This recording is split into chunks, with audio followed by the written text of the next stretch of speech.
Madame, mademoiselle, monsieur, bonjour. Le sommet du G20 qui vient de se terminer à Washington a abouti à un certain nombre de décisions de principe et de bon sens, la première d'entre elles étant évidemment une coordination internationale dans la lutte contre le ralentissement économique et contre la crise qui est en train de déferler, qui continue de déferler sur la planète. Mais le second aspect, le plus important, c'est que ces mesures doivent être prises dans un cadre national, concerté mais national, à quoi s'ajoute évidemment, à la suite de la leçon que la crise de 1929 a naturellement permis de constater, c'est qu'il ne fallait surtout pas édifier de barrières douanières ou commerciales, car sinon c'est la crise assurée de plus en plus grave, avec un ralentissement économique catastrophique, et bien entendu, cette crise mondiale ne peut déboucher, si tel était le cas, que sur des événements d'une extrême gravité, qu'on se souvienne de la Deuxième Guerre mondiale. Donc pour M. Sarkozy, cette conférence du G20 n'est pas un succès, même s'il va bien entendu s'efforcer de l'habiller ainsi. Mais vous connaissez le principe de Nicolas Sarkozy, qu'il a sans doute puisé, sans le savoir peut-être, chez Cocteau. Si ce mystère nous dépasse, feignons d'en être l'organisateur. Donc, M. Sarkozy est exactement l'organisateur de tout cela, comme la mouche faisait mouvoir le coche. Mais ne négligeons pas qu'il a évidemment tenté par tous les moyens de réunir les gens qui étaient bien disposés à se réunir de toute manière, et le résultat est là. Alors ce résultat est un petit peu inquiétant pour la France, et même très inquiétant, dans la mesure où, vous vous souvenez sans doute, je vous en ai déjà parlé, de cette formule fameuse de Warren Buffett, quand la mer se retire, on voit ceux qui nageaient sans maillot de bain. Eh bien, dans cette affaire, dans cette crise internationale, la France se retrouve, pardonnez-moi l'expression, à poil. C'est-à-dire qu'elle est seule face à ses déficits, face à ces grandes difficultés économiques, face à une économie qui ne fonctionne plus. Et bien entendu, quand on est à poil, la première des choses à faire, c'est d'essayer de se dissimuler au sein d'une foule. C'est raté. La foule en question, c'est-à-dire les 20 pays du G20 qui représentent 84 ou 85% de l'économie mondiale, n'ont pas voulu se grouper tous ensemble autour de M. Sarkozy, ni d'ailleurs autour de personne. Ils considèrent qu'il suffit d'une bonne coordination et de mesures nationales fortes. Il s'agit effectivement de relancer partout la demande intérieure, et le Fonds monétaire international, par la voix de son directeur général, M. Strauss-Kahn, a considéré qu'il fallait que chaque pays consacre 2% de son produit intérieur brut à la relance de la demande interne. Alors pour nous, Français, que représente 2% du produit intérieur brut? 38 milliards d'euros.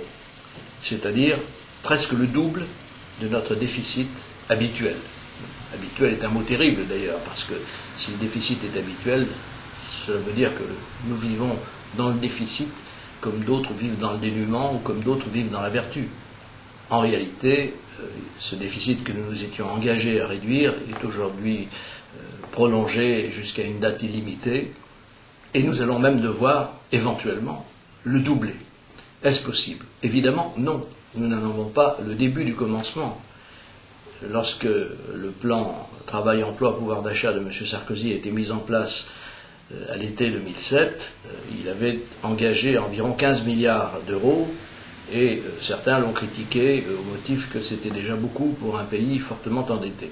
S'il avait rétabli, comme le prétend M. Sarkozy, les finances du pays et la validité de l'économie, il est évident que personne aujourd'hui ne le reprocherait, mais ce plan était incapable de le faire, et en effet, il a été en gros inutile. Et en toute hypothèse, nous n'avons plus cet argent, pas plus que nous en avons davantage, et qu'il faudrait mettre sur le marché pour permettre à la demande intérieure de se redresser. Alors, que peut faire M. Sarkozy?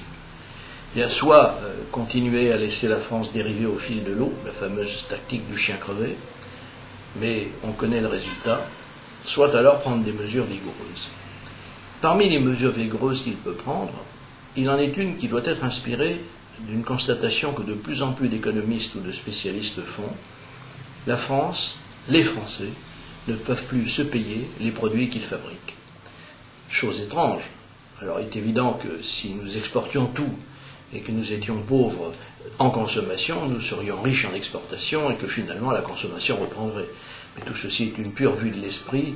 Il va de soi qu'aucun progrès n'est vraiment possible en économie si l'on n'est pas assis sur un marché intérieur suffisant. Pourquoi donc les Français sont-ils si pauvres? Pourquoi ne peuvent-ils pas s'acheter ce qu'ils produisent? Pour une raison très simple. Ce n'est pas parce qu'ils ne gagnent pas assez.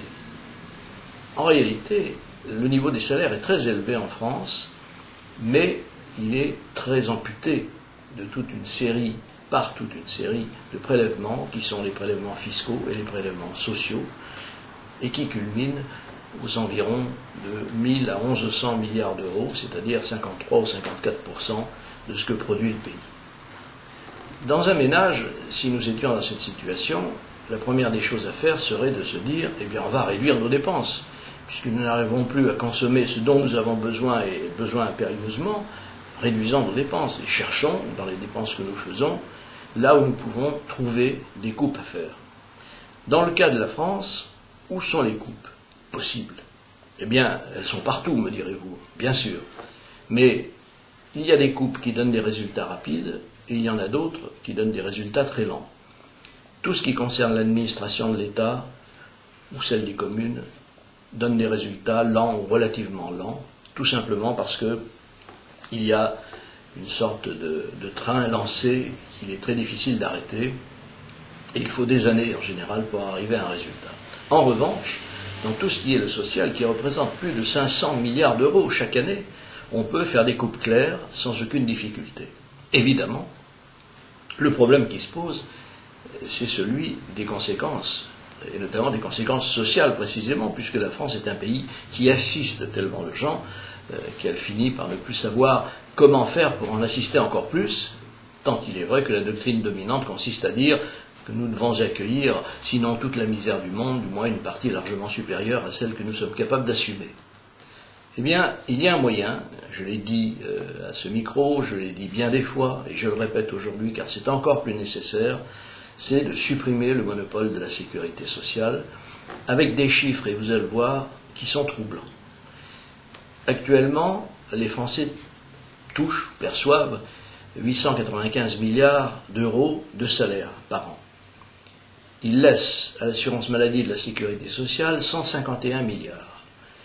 Si les Français pouvaient s'assurer librement, c'est-à-dire auprès d'une société d'assurance, d'une mutuelle ou d'une institution de prévoyance, qui sont les organismes habilités par la loi à assurer les Français, eh bien, compte tenu du fait que toutes les estimations nous confirment qu'une assurance privée coûte en moyenne au moins 25% de moins que l'assurance maladie de la sécurité sociale, et le chiffre est volontairement modéré et modeste parce que nous ne voulons pas exagérer les choses, mais je suis absolument convaincu par des études très nombreuses que nous avons faites que l'économie peut être beaucoup plus importante encore. Mais tenons-nous-en à 25% de baisse.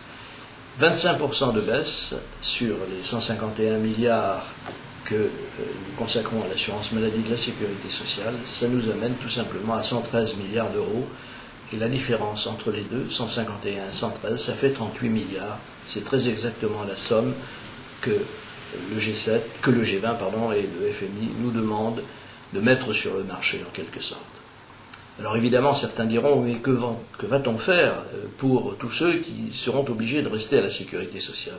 Mais d'abord, les dépenses de la sécurité sociale vont baisser beaucoup, puisque des millions de personnes vont la quitter.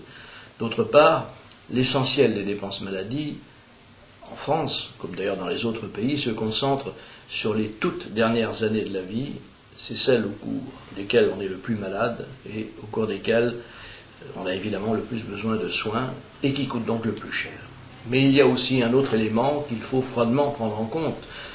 Ça n'en réjouit personne de le dire, mais c'est pourtant la vérité. Cette période de fin de vie ne dure pas longtemps. 1 an, 2 ans parfois, pas davantage. C'est dire que les problèmes de budget qui pourraient se poser à la sécurité sociale dans le cadre de cette réforme ne seront pas durables. Et en toute hypothèse, quand il s'agit d'éviter la faillite d'un pays, il faut prendre les mesures nécessaires tout en veillant, bien entendu, à ce que rien de désastreux ne se produise pour quiconque. C'est une réforme simple qui ne demande qu'une chose, vaincre la tyrannie du statu quo que dénonçait à juste titre Milton Friedman. Cette tyrannie du statu quo, vous le savez sans doute, est probablement ce qui fait le plus de mal au peuple. C'est ce qui empêche les peuples d'évoluer et c'est ce qui empêche les gouvernants de gouverner. Mais quand on en est arrivé à une situation comme celle que nous connaissons actuellement, cette tyrannie du statu quo doit absolument être écartée. M. Sarkozy doit bien réfléchir à la situation. Un pays ne peut pas durablement vivre si sa classe moyenne et ses classes populaires ne trouvent plus les ressources nécessaires pour vivre normalement, et en particulier pour pouvoir au moins consommer une partie de ce qu'elles produisent. Cette situation est lourde d'incidents et d'événements extrêmement graves qui ne manqueront pas de se produire si des mesures rapides ne sont pas prises. Car à la crise financière et à la crise économique se substituera, ou plutôt s'ajoutera, une crise sociale très grave et par conséquent une crise politique de première grandeur où c'est l'avenir du régime qui se jouera. Voilà donc les cartes posées sur la table et voilà donc désigné la personne, essentiellement M. Sarkozy, puisqu'il est au gouvernement, qui doit prendre les mesures nécessaires. Il peut le faire, bien entendu, puisqu'il n'a, pour prendre cette décision, besoin d'aucune loi à voter, ni même d'aucun décret d'application. Tout est prêt, tout est dans les lois de la République, tout est dans les règlements, tout est prévu et tout est possible. Et s'il ne le fait pas, il est vraisemblable qu'il va devoir affronter une crise dont l'ampleur rapidement le dépassera. Je tenais une fois de plus à vous mettre au courant de ce que les uns et les autres ne savent pas toujours, car ces données sont essentielles pour que se fabrique une opinion. L'opinion se fabrique de deux manières très simples et qui sont consécutives. L'une consiste à ce que les gens éclairés, les premiers, prennent conscience de la situation, et la seconde, c'est qu'ils en informent par tous les moyens à leur disposition, et le meilleur moyen, c'est encore ce qu'on appelle le bouche à oreille, c'est-à-dire le fait de répandre autour de soi la bonne parole, c'est-à-dire en fait la vérité. Et c'est seulement à ce moment-là que ceux qui ne pouvaient pas réfléchir, parce qu'ils n'en avaient pas forcément les moyens intellectuels ni la formation, ou qu'ils préféraient la distraction d'émissions stupides à la télévision ou ailleurs, c'est à ce moment-là que ces personnes prendront conscience de ces nécessités. Tout ça peut arriver très vite, tout simplement parce que la situation va très vite. Nous aurons évidemment l'occasion très bientôt d'en reparler. En attendant, gardez surtout courage, car sans le courage, rien n'est possible. À bientôt. Vive la France!